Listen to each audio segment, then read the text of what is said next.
puesto a la señora Yellen, Sí. que es la secretaria del Tesoro. Y aquí les quiero hacer el segundo inciso. Reserva Federal. Amén de que está Joe Biden y compañía, ha dicho Karine Jean-Pierre en esta misma rueda de prensa, que ya están pensando en el nuevo vicepresidente de la Reserva Federal. Esto de que al final son independientes los distintos organismos en Estados Unidos, que la política monetaria va por un sitio y la fiscal por otro, y que no hay que preocuparse, pero que todo el mundo va hablando, pues en realidad se parece mucho a que yo nombro a los que van a un sitio u otro. De hecho, Jerome Powell no creo que quiera que salgan los republicanos, porque probablemente perderá el puesto. Pero dentro de todo lo que estamos viendo y esos cambios, lo que estamos viendo es que la Reserva Federal está jugando un papel complicadísimo. Le están incrementando el techo de deuda, la inflación es verdad que está cayendo un poco, pero no tanto como desearían, y el mercado laboral no está nada débil. Todos los datos de la semana pasada apuntan a un mercado laboral absolutamente resistente, que está en el pleno empleo, incluso la parte de los PMIs, si mira uno al ISM, por ejemplo, manufacturero, está incluso en terreno expansivo. O sea, estamos, el de servicios. el de servicios. Por eso, o sea, la situación es, se está consumiendo, se está gastando dinero, pero es y la gente no termina de creerse que la economía vaya mal. Pero es que eso es algo que va a pasar en economías que estén en inflación. Es decir, hay una...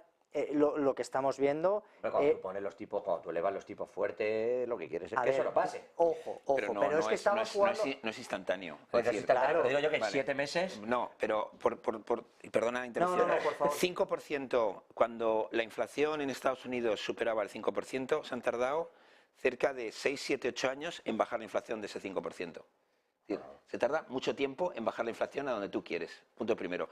Segundo, la Reserva Federal de los Estados Unidos, a diferencia del Banco Central Europeo, quien manda la Reserva Federal son los bancos, los propios bancos, los bancos privados. Sí, sí. Es una asociación de bancos, esto también es importante.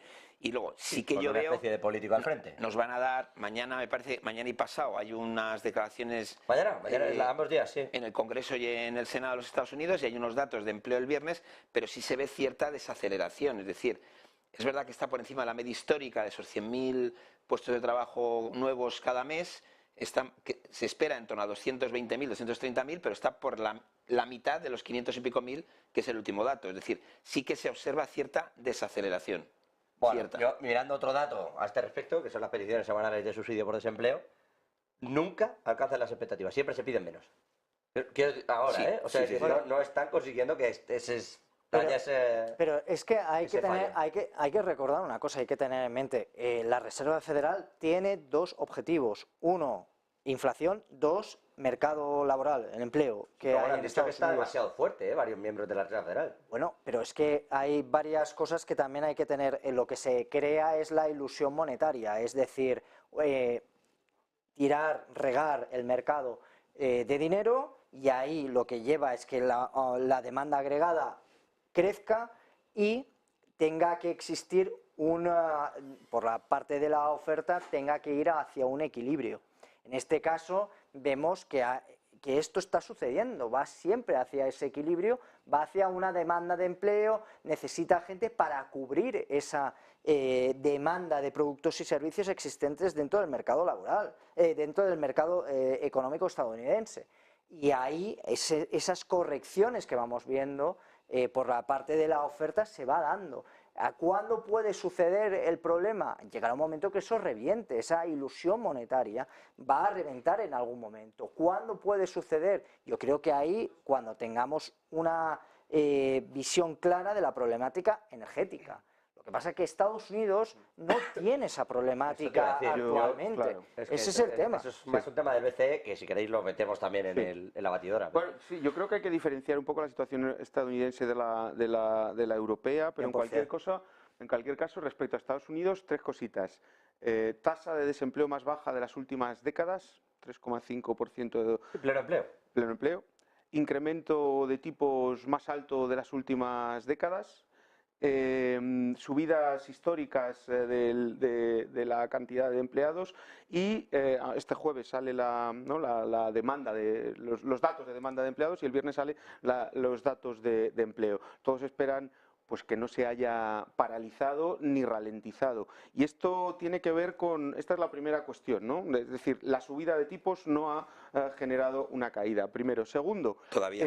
bueno, todavía. Pero ya lleva un tiempo Esto es decir, lo que no está pero- ocurriendo es que sistemáticamente, y esto es algo que los mercados ya están descontando, ¿no? Los mercados están sistemáticamente yendo en contra de la predicción de la Fed. ¿Por qué? Pues básicamente porque la Fed no para de subir los tipos de interés a la espera de que se reduzca la economía, y los mercados siguen en expansión. Y esto significa que hay una diferente percepción entre lo que quiere la Fed y lo que puede hacer, y por tanto una merma en la credibilidad. Y esto tiene mucho que ver con esto, y es que estamos en una situación en donde los bancos centrales están teniendo un protagonismo que no se merecen. Porque no pueden alcanzar por ellos mismos, no pueden alcanzar por ellos mismos la reducción de una tasa de inflación, porque no están equipados de manera óptima para luchar contra una inflación de oferta.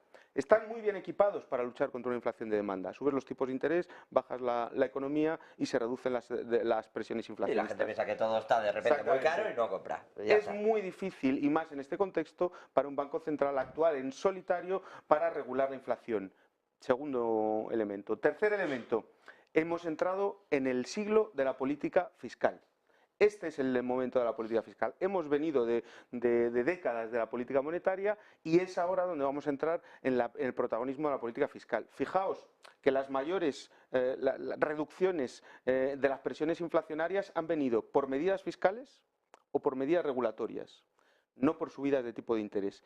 Y esto es porque la política fiscal en estos momentos está muchísimo mejor preparada para focalizar los impactos en aquellas regiones donde se están dando las tensiones inflacionarias, ¿no? Esto para los efectos de primera. O sea, por ejemplo, ronda. energía. Por ejemplo, Compras conjutas, fuera. compras Topes conjuntas, topes al gas, reducción impositiva. Bueno, tengo que decir que el tope al gas, como yo no tenía gas, me subió la factura. Bueno, pues bueno. Lo digo para que todos se sepan. Exactamente. ¿Pero qué estabas, en regulado o en el libre?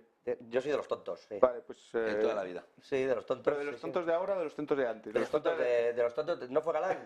Sí, por eso. Sí, de los tontos de Galán. Los tontos eran los que estaban en el regulado y ahora.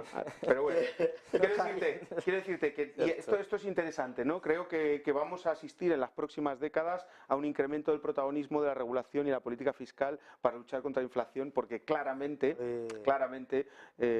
la política monetaria pues ha perdido su protagonismo. Ostras, estoy absolutamente de acuerdo con Iván, y por las mismas razones. Bueno, pues Que conste. Paremos aquí el programa. Para discrepar un poco, siempre después de un momento de pleno empleo se produce una recesión. Sí, y suele ser como siempre, en torno al año y medio después de lo pronosticado. Eso es. Punto primero. Y segundo, la subida de los salarios, la subida de la energía, la subida de los tipos de interés son fuerzas que ayudan a parar la máquina de creación de empleo. Bueno, Entonces, si esta es la primera vez en la historia del mundo que estas tres fuerzas no paran, pues yo no digo nada, puede ser. Pero lo que nos dice la experiencia, es verdad que los que nos dedicamos a la economía, nos dedicamos la mitad del tiempo a decir lo que va a pasar y la otra para explicar por qué no ha pasado lo que iba a pasar, pero lo que nos enseña la economía es que cuando ocurren estas cosas, al final la economía para.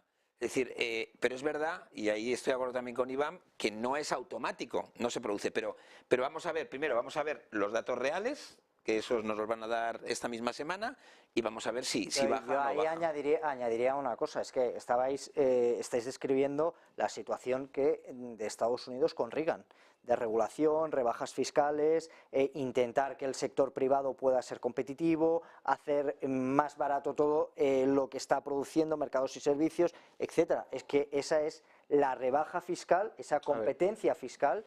Estábamos hablando. Se ha hecho.